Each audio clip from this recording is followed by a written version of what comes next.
hutan itu sebenarnya lahir di tahun 2012.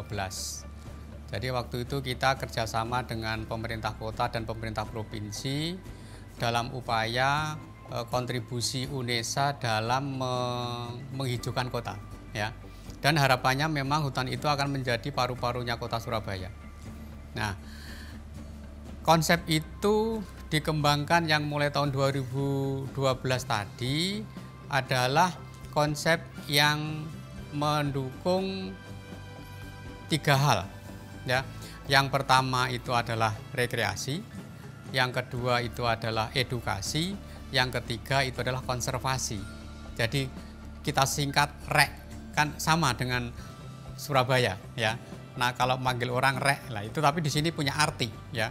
Rekreasi, edukasi, dan konservasi. Jadi dibangunnya itu untuk memfasilitasi dan memberi istilahnya kepada masyarakat untuk bisa ikut menikmati bahwa kampus UNESA itu bukan kampus yang eksklusif, tetapi kampus yang merakyat.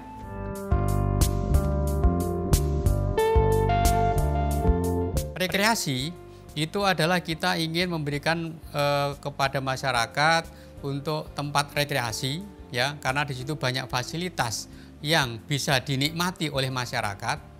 Ada jogging track, kemudian ada taman yang instagramable, ya, ada taman love. Kemudian yang kedua konsep edukasi. Jadi hutan itu nanti akan kita buat sebagai tempat belajar, ya, baik itu mahasiswa maupun siswa-siswa mulai TK, SD, SMP maupun SMA, ya. Karena di situ kami mencoba hutan kita formulasikan dengan digital.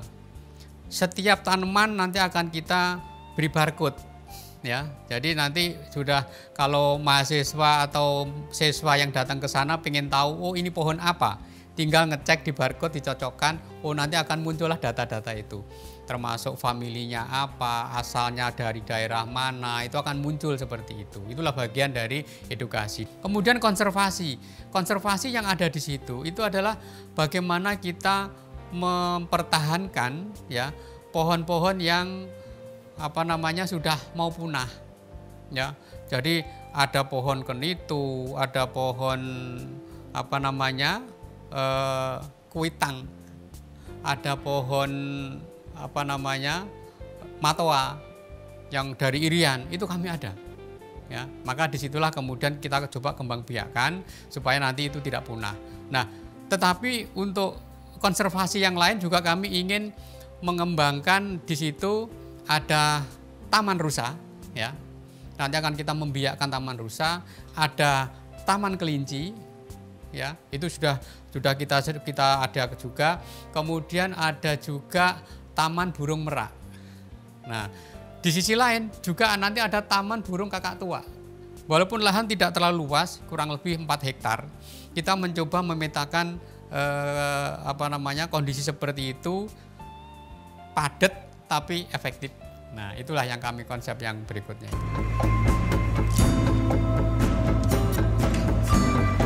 Nanti memang ada pembelajaran yang harus di situ, ya, terutama yang terkait langsung. Nah, salah satu area yang kita kembangkan di situ adalah olahraga outdoor. Nah, disitulah nanti mahasiswa bisa mengeksploitasi belajar di situ. Nah, kemudian juga kami sangat mengharapkan teman-teman dari biologi itu tempat kuliahnya di situ, ya. Jadi di lapangan langsung gitu. Nah, nanti kita memberi tugas di situ mungkin jangka panjang. Misalkan saja bagaimana teknologi untuk reproduksi tanaman-tanaman itu supaya lebih bisa berkembang lebih cepat atau bagaimana. Itulah yang kita fasilitasi. Bahkan di situ kami ada sawah, ya. Sawah yang mungkin bisa dipakai untuk praktek bagaimana pemberdayaan tanaman-tanaman yang ada di sawah, bisa padi, bisa kedelai dan lain sebagainya. Nah, yang paling unik ini ada tanaman mangrove. Nah, ini yang mungkin belum banyak tahu. Mangrove itu ternyata bisa hidup di darat. Nah, jadi kami punya taman mangrove di sini.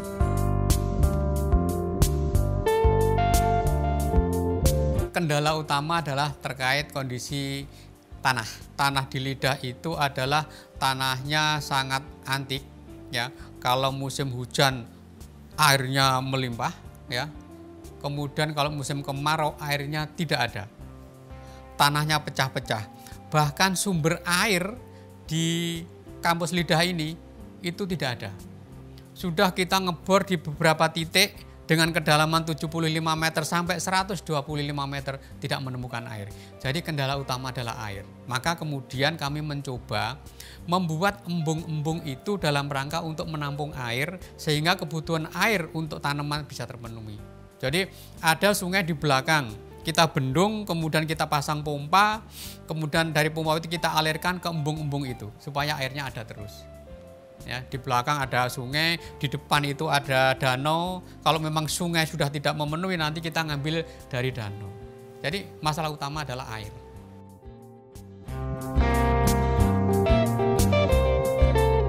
Jadi mahasiswa-mahasiswa yang program beasiswa, baik itu bidik misi, kemudian beasiswa yang dari keagamaan, dan beasiswa-beasiswa yang lain, nanti keterlibatan di hutan kampus sangat besar. Karena apa?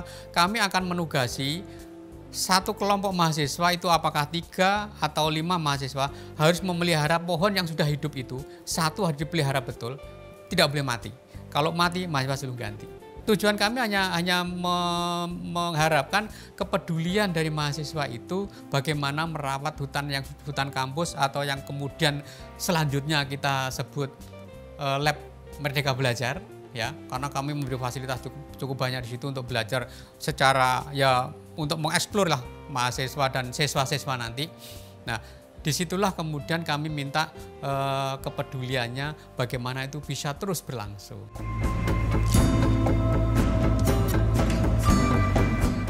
Awalnya memang kita membangun itu adalah hutan kampus, ya, hutan kampus rek.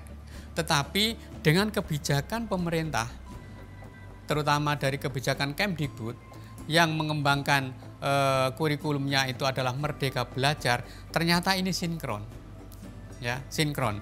Maka kemudian dengan sudah sinkron itu akhirnya yang hutan kampus bergeser, namanya berubah menjadi lab Merdeka Belajar. Karena apa? Tadi kita memberi fasilitas yang mengharapkan siswa-siswa dan mahasiswa itu bisa belajar di situ. Bahkan nanti itu menjadi bagian kalau dia bisa berimprovisasi, ada lahan di situ, kemudian dia bisa mengembangkan sesuatu. Itulah yang kami harapkan yang namanya Merdeka Belajar.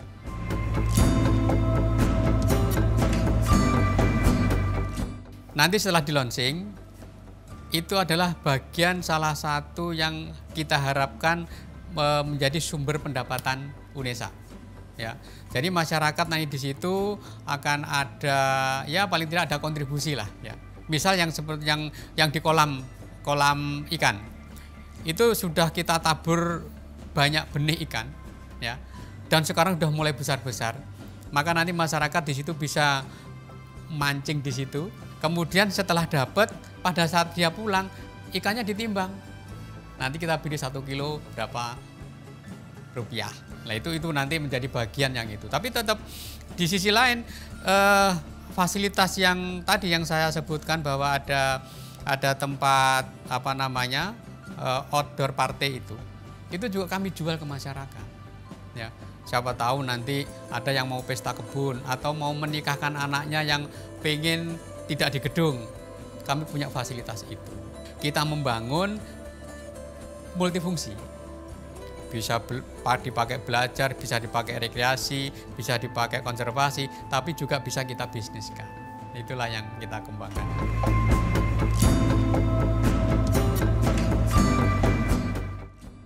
Jadi begini, memang kami sudah membentuk tim yang berasal dari fakultas-fakultas.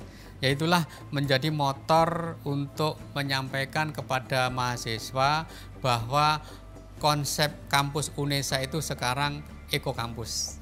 Nah, harapan kami dengan ekokampus itu mahasiswa bisa lebih peka ya terhadap lingkungan. Ya, ini bagian dari pendidikan karakter juga sebenarnya itu. Baik nanti di kampus Ketintang maupun di kampus Lidah. Kampus Ketintang itu sebenarnya sudah ada, dulu yang kita kembangkan, sana juga ada busem. Di depan masjid itu busem itu dibangun 2011. Ya. Dulu bagus itu, desainnya juga bagus sekali. Kemudian di depan busem itu ada food court, sebelahnya food court ada hutan mahoni, terus sebelahnya lagi itu ada kebun mangga. Itu menjadi satu bagian yang menjadi satu kesatuan. Nah, ke depan itu akan kita rangkai lebih unik lagi ya, karena kalau yang di Lidah alhamdulillah sudah kelihatan. Yang di sana nanti juga akan kita desain sedemikian rupa ya, paling tidak juga bisa dipakai selfie atau akan kita beri fasilitas itu. Itulah yang kami harapkan, sehingga kami berharap mahasiswa itu benar-benar peka terhadap lingkungan ya. Konsep UNESA ke depan memang konsep kampus yang eko kampus. Itulah yang kami harapkan.